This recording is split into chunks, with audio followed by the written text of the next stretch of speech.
Hi, everyone, and welcome to Who Threw the Curve. And this is a Robert Ruiz rant. And today we're going to be speaking on what will the role of angels be on the new earth, dripping in sarcasm and humor. Oh, angels, those ethereal, harp-strumming, wing-flapping beings that have been subject of countless Renaissance paintings, questionable tattoos, and at least one awkward church play where a kid forgets all their lines and just waves their tinsel halo at the audience. They've been humanity's spiritual hype squad for millennia, swooping in to deliver divine memos, scare the daylights out of shepherds, and occasionally wrestle with grumpy prophets. But what's their gig going to be once the earth rolls around? You know, that shiny post-apocalyptic utopia where the lion cuddles the lamb and we all get to live in eternal bliss without Wi-Fi buffering or awkward small talk at parties. Let's take a sarcastic stroll through the possibilities, shall we? First off, let's address the elephant in the room, or rather, the seraphirim in the clouds. Angels have had a pretty cushy gig up until now. They've been the ultimate middlemen, the cosmic postmates delivering God's messages to humanity. Fear not, they say, right before dropping the news that would make anyone fear plenty. But on the new earth, where sin is out, death is canceled, and we're all presumably living in perfect harmony. What's left for them to do? Are they all going to be celestial paperweights, sitting around looking pretty while we sip ambrosia and debate whether the tree of life's fruit tastes better grilled or raw? One possibility is that angels will become the ultimate event planners. Think about it. The new earth is going to be lit, and not only just because the glory of God is the literal light source. Revelation 21:23, for those keeping score, we're talking about eternal feasts, worship sessions that make Coachella look like a middle school talent show, and probably some kind of cosmic karaoke night where everyone nails the high notes in Bohemian Rhapsody.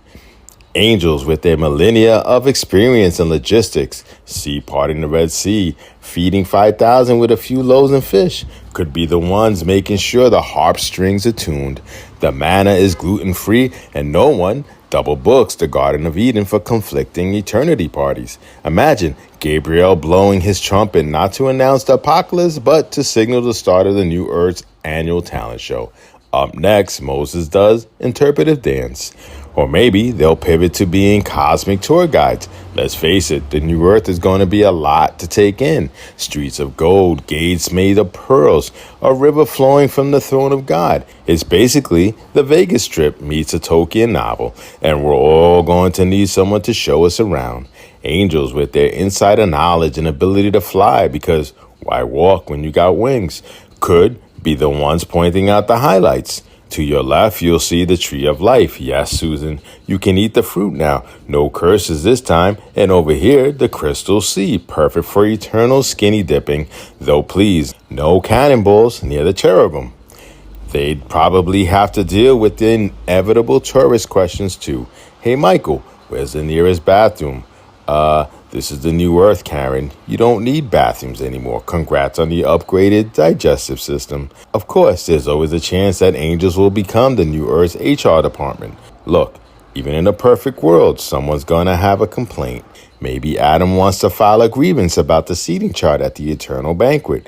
Why am I next to Noah? He keeps talking about boat maintenance. Or maybe someone's upset that their mansion in the New Jerusalem doesn't have a view of the crystal sea. Angels, with their infinite patience and lack of need for coffee breaks, could be the ones mediating these disputes. Okay, Adam, we hear you, but Noah's been through a lot, and you did eat the forbidden fruit, so maybe cut him some slack. They'll probably have to deal with the occasional overachiever trying to game the system too.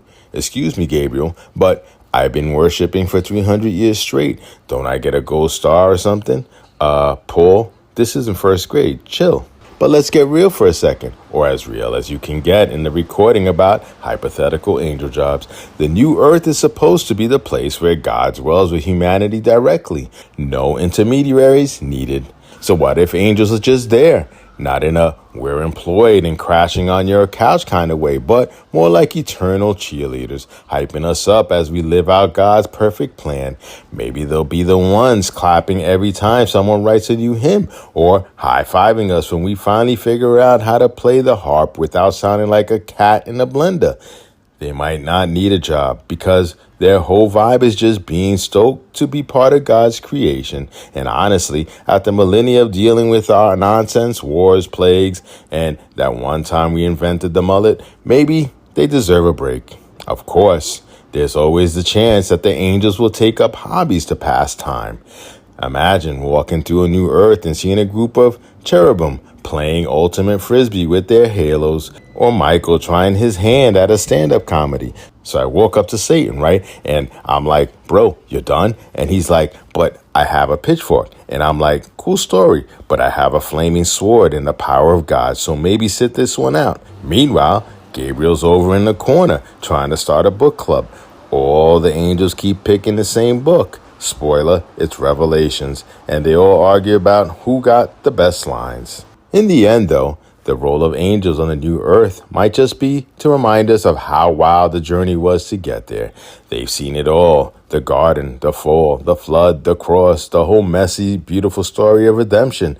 Maybe they'll be the ones telling the stories, laughing about the time Lot's wife turned into a salt shaker, or the time Jonah tried to ghost God. And maybe, just maybe, they'll be the ones cheering loudest when we finally get it right, living in perfect harmony with each other and with God. No flaming swords or trumpets needed. So what would the role of angels be on the new earth? Honestly, who knows? But if they're as chill as they've been through all of human history, they'll probably just roll with it, wings and all. And if they do end up running the cosmic HR department, I'm putting in a request for a mansion with a view of the Crystal Sea. Thank you for listening to Who Threw the Curve. Don't forget to like us, share us, and subscribe. Thanks.